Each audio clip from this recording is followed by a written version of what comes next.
BIM 360 docs, along with Revit and CAD MEP, can work together to ensure a streamlined transition from design to pre-construction.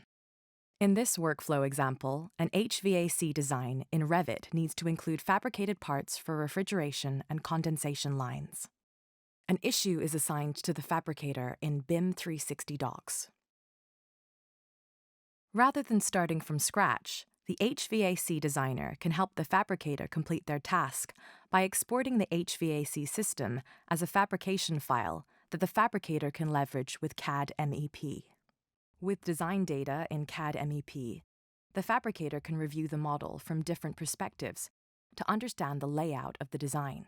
They can also adjust specifications to ensure that the final design meets project standards. The layout itself is a simple process, very much like adding line work in AutoCAD, where real-time dimensional feedback is given directly on the screen to ensure accurate horizontal and vertical placement of the lines.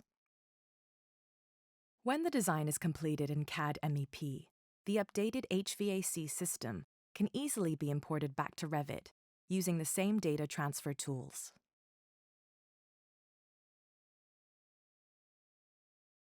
To ensure that everyone is updated, the fabricator can also answer the issue created in BIM 360 docs and encourage the entire project team to review the updated HVAC system design.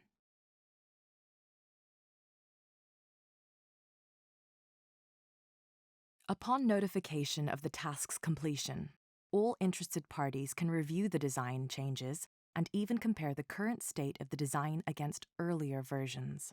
As part of the comparison process, all the design changes and supporting building model information is color-coded to aid in closing the issue.